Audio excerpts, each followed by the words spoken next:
Good morning, Year 4.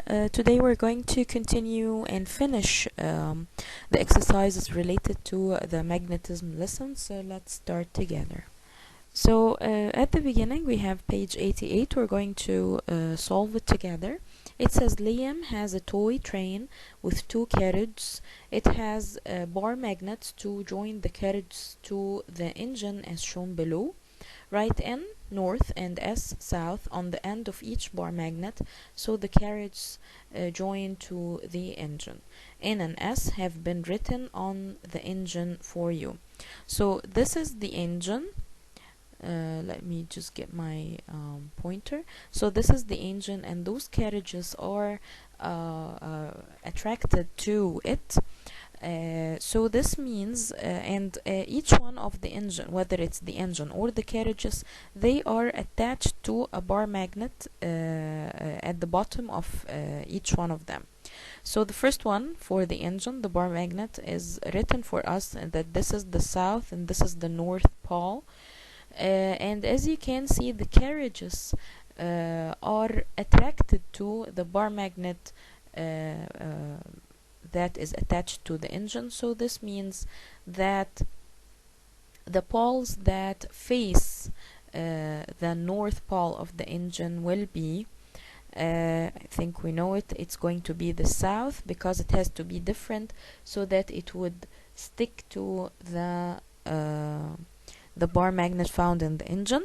So that will make the other side of the bar magnet is a north pole, and the next magnet in the next carriage, the one or the pole that is facing the north pole, since they are attracted to each other, it's going to be the south pole, and this will make the other side the north pole. In the second question, it says Nisha moves a different bar magnet towards the magnet on the engine. The magnets do not touch each other. The engine moves away from Nisha's magnet as she she's trying to approach her magnet to the engine, but what happens is that it moves away, or it repels from the Nisha's magnet. Explain why the train engine moves away from the bar magnet. I think it's very obvious that apparently the poles that are facing each other are similar, so that's why I did it for you guys. The north pole is facing the north pole of the magnet attached to the engine, and this what will repel them from each other. Next is page 89. It says Ali and Jane describe their ideas about metals. Ali says all metals are magnets, and Jane says only some metals are magnetic. So before I answer the question, we know that Jane has the right opinion. Not all of metals are magnetic, but some specific types of materials are magnetic. Of metals. Jane recorded some observation from their investigation in a table. Does each observation support their ideas? Tick one box on each row of the table. So the first observation says the iron nail is attracted to the magnet. So I think this observation, if we read Ali's observation or Ali's hypothesis, he said that all metals are magnetic, and iron is a metal. So this supports Ali's hypothesis, and Jane says only some metals are magnetic, so it also supports Jane's hypothesis. So both of them both of the hypotheses are related to the first observation, so that's why it supports Ali's and Jane's idea. The next one, the steel clip is attracted to the magnet, so this again supports Ali's hypothesis and Jane hypothesis, because steel clip is a metal and it will be attracted to a magnet. So this supports both of them. The metal coin is not attracted to the magnet. So let's read again the hypothesis of Ali. All metals are magnet, but the metal coin is a metal, and it did not get attracted to the magnet. So this means that it does not support Ali's hypothesis, but it supports Jane's hypothesis because she said only some metals are magnetic. The next one, the modeling clay is not attracted to the magnet. This actually doesn't relate to any of their ideas, because modeling clay is not metal and it will not be attracted to a magnet, of course, so it does not support either idea. The last one is the chocolate is not attracted to the magnet. Again, it does not support any of their ideas. The next question says, Ali said to improve our test we should have measured how far each material moved when it was attracted to the magnet.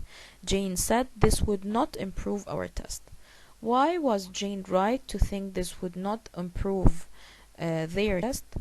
In their test, they are trying to prove what type of metal will be attracted to the magnet, not how far it should move. So Ali's adding will not result in anything.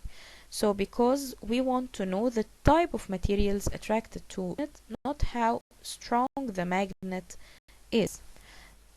So the next page, it says match the correct word with the description. So we have here a word bank, and we have some descriptions down. So let's read the first one. Number 1 says how the north pole of one magnet and the south pole of another magnet react to each other. So this means that those are two different poles facing each other, so of course they are going to attract. The next one, how the north poles or the south poles of two magnets react to each other.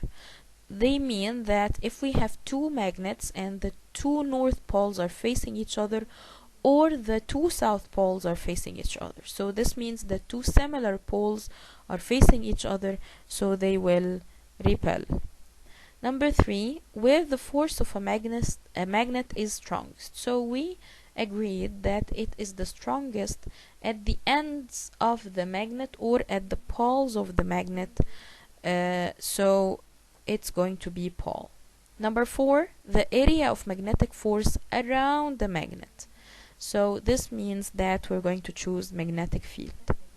Number 5, a magnet created by an electric current. So it's something that is will be the combination of both electricity and magnetism.